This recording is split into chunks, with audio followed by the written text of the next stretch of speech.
Hi, this is Kenny Albert. You're watching the Power Play Break, the place to talk about pucks.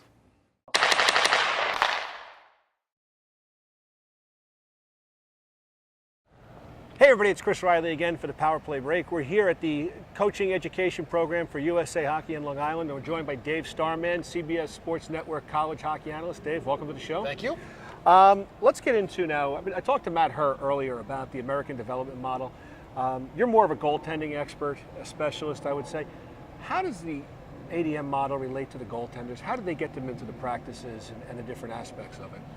I mean, in the ADM practices, there are specific ways that practice has the goaltenders involved, but also I think it's really incumbent upon the coaches to make sure that their goaltenders are involved in practice. Now, you can create small area games in practice where you turn the net to face the corner, play 2-on-2, 3-on-3, or play a cross-ice game, and the goaltenders will be very involved. But also, I do think it is real important that coaches look at each other before practices even start and figure out what skills their goaltenders need to work on and design drills around some of those things that they want to teach their goalies, whether it be shots out of the corner, shots along the goal line, quick pass out so they can challenge off the goalpost.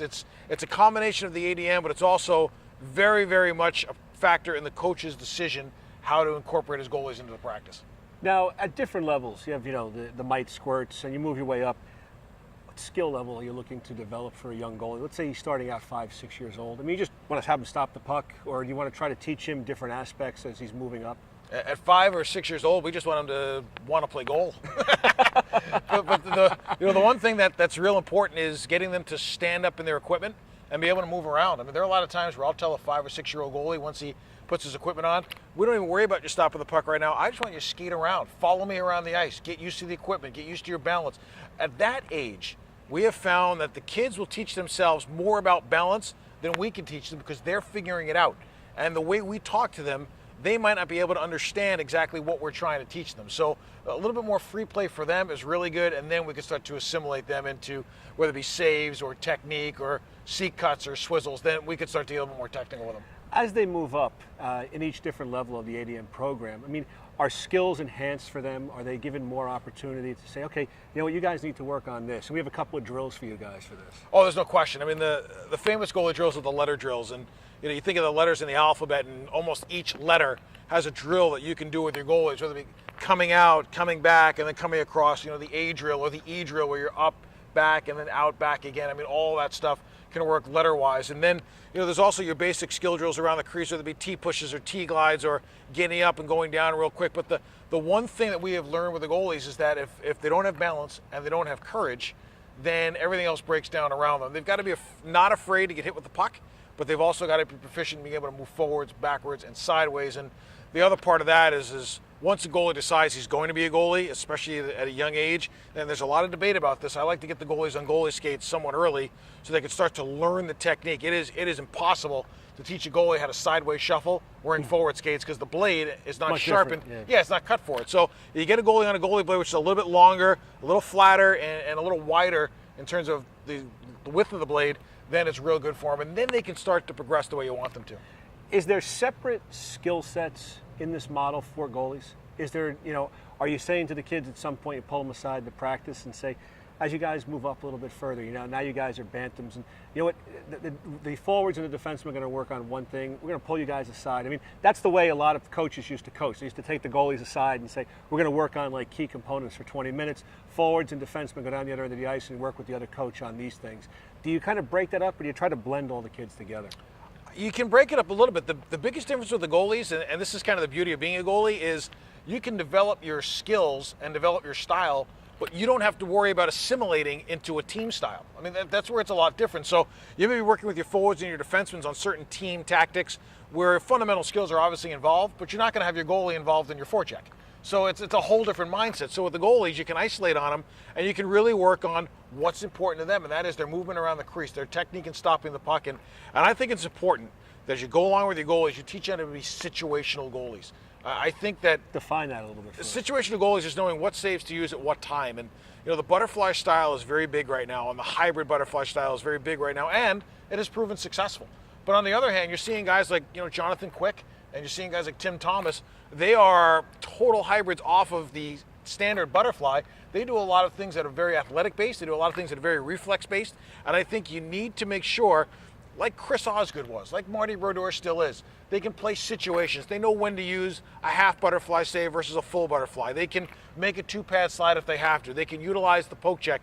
I think you have to teach these goalies how to read the crease, how to read the play around the crease, how to protect the crease. Their stick is still one of the great weapons that they have in terms of stopping pucks and controlling rebounds. I think it's an area we've forgotten a lot about. Now, the model came in 2009, the ADM, and you're the father of 2 young hockey players. What have you liked about this model for teaching kids the game of hockey? I mean, we spoke to Matt Herr earlier, and Matt was discussing he likes the fact that retention rate is greater with this. But as a dad who has 2 boys who play, what do you like about it?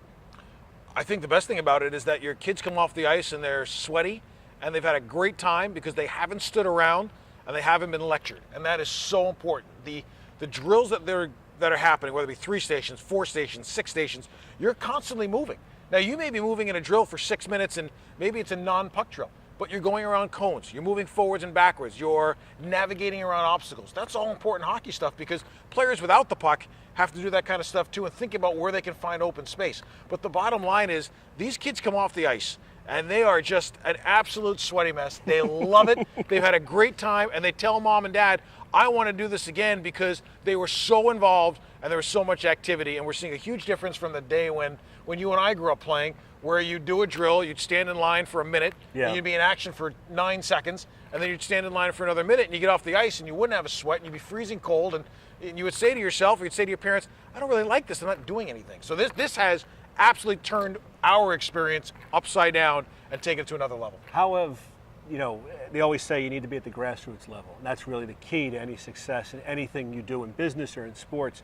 How has this been received by the coaches that are out there coaching? I mean, you're going to have some coaches that have been doing this for 20 years and, they don't like to learn something new. You know what I mean? I've been doing this my way for 20 years and you don't know what you're talking about kind of a thing. But has it been received positive by the coaches? I think a lot of it has. I mean, the key to anything, you talk about business, you talk about hockey, any sports, you've got to live life looking through the windshield and not the rearview mirror. And it's the same thing in hockey. You've got to be constantly looking forward and looking ahead of you to see what is coming at you and how you're going to deal with it, as opposed to doing it the way we've always done it. And now doing it the way we've always done it, there is some merit to a lot of what we have done. But on the other hand, if you can evolve and you can continue to get better and you can continue to push the envelope and the benefit becomes your players, or they become the beneficiary of what you're trying to do, that's what you want to do. There are a lot of old coaches who didn't want to see checking taken out of Pee Wee because they thought that we were softening the sport. There are a lot of coaches that are slow to adopt this ADM style. What do you mean mites have to play cross-ice hockey? They should learn how to play full ice. And I keep thinking to themselves, imagine yourself as an adult playing on an ice surface that's 50 times bigger than the one you're playing on with a 4-pound puck and glass way up to here and, a net that's a soccer goal. That's the experience that you're giving these mites. And mite hockey at times can be bumblebee hockey if it's not structured properly. When you put it cross-ice, it looks a lot better. Kids are doing more. They're touching the puck more. They're constantly involved, and that is evolving their ability to play. That's a great point you bring up about kids being more involved in the play. One aspect that I've always thought of is for travel hockey. People are like, oh, my kid has to play travel hockey, play 80 games a season, do the whole thing.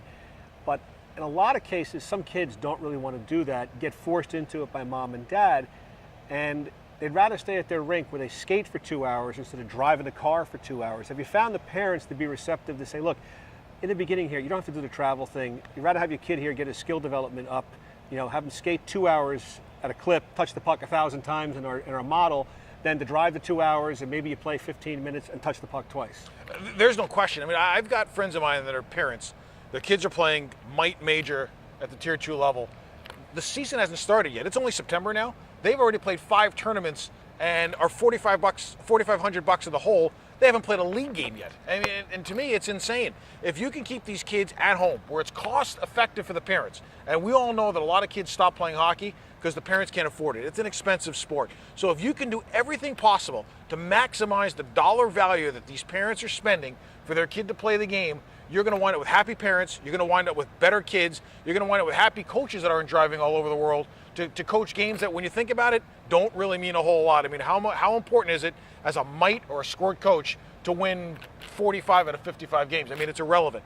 But if your players at the mite level are being prepared to play squirts and succeeding there, and your squirts are now ready to play Pee Wee, because of the training you've given them through the program, through the ADM program, you've got a home run, because now it's a win for the parents, it's a win for the kid, it's a win for USA Hockey, and it's a win for youth hockey as a overall whole.